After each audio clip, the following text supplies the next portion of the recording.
నమస్తే and welcome to hit TV. CM ని ఆ నలుగురు ఎమ్మెల్యేలు వెన్నుపోటు పొడవాలని చూస్తున్నారట. ఆయనను గద్దె దించేందుకు తెర వెనుక కుట్ర జరుగుతుందట.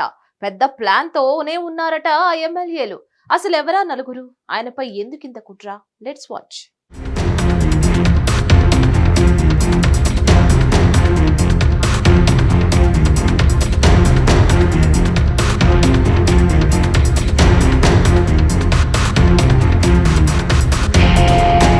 తెలంగాణ సీఎం రేవంత్ రెడ్డిని ఎమ్మెల్యేలు వెన్నుపోటు పొడవాలని చూస్తున్నారా? ఆయనను సీఎం కుర్చీ నుంచి తొలగించేందుకు ప్లాన్ వేశారా? ఎమ్మెల్యేలు ప్లేట్ ఫిరాయించారా అంటే అవుననే అంటున్నారు కేఏ పాల్. 2 రోజుల క్రితం ప్రపంచ శాంతి ఆర్థిక సదస్సు కోసం సీఎం రేవంత్ రెడ్డిని కలిసిన పాల్ రేవంత్ కు మద్దతుగా సంచలన బాంబు పేల్చారు.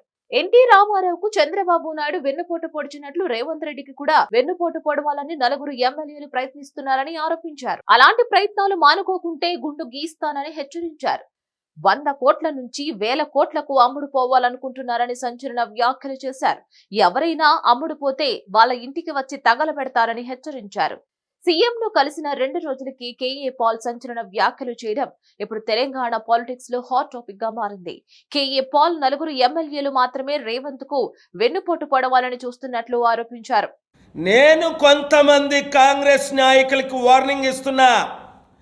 మీరు కూడా ఎన్టీ రామారావుకి వెన్నుపోట పొడిచినట్టు రేవంత్ రెడ్డికి వెన్నుపోట పొడిచి ముఖ్యమంత్రి అవ్వాలని ఒక నలుగురు ప్రయత్నిస్తున్నారు. గుండె గీసేస్తా, పైకి పంపించేస్తా.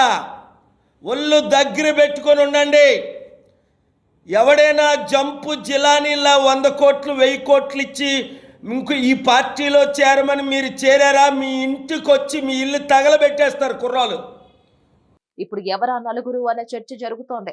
ఆ నలుగురులో ఎవరైనా మంత్రులు ఉన్నారా? సీఎం పీఠం ఆశిస్తున్న ఎమ్మెల్యేలు ఎవరు అన్న చర్చ కూడా జరుగుతోంది. ప్రతిపక్ష పార్టీ బీఆర్ఎస్ తో సన్నిహిత సంబంధాలు ఉన్న ఎమ్మెల్యేలు ఎవరని కూడా ఆరా తీస్తున్నారు. ఇప్పటికే సీఎంఓ సమాచారం లీక్ అవుతుందని గుర్తించిన సీఎం రేవంత్ రెడ్డి ఇటీవలే కేసీఆర్ వద్ద పనిచేసిన సిబ్బందిని పూర్తిగా మార్చేశారు. ఈ క్రమంలో కేఏ పాల్ సంచలన బాంబు పేల్చడంతో అసలు ఏం జరుగుతుంది అన్న చర్చ జరుగుతోంది.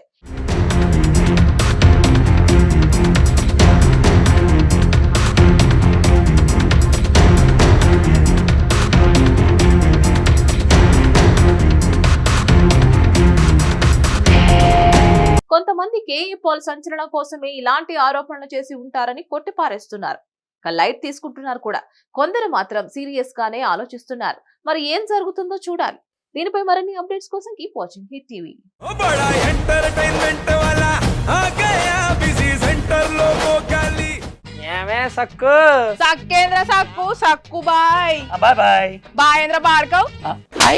గిరాకొచ్చే టైం ఏంది? కస్టమర్లు వస్తున్నాడు, రేటు కలిపి కస్టమర్లు వస్తున్నారు కదా, మాత్రం పొగరు ఉంటది. మరి తగ్గించేద్దాం పొగర్ని. డబ్బులు కట్టేస్తామేంటి కొంప తీసి? లేదు, కస్టమర్లు ఆపేద్దాం. పదా మరి మన బిజినెస్ స్టార్ట్ చేద్దాం.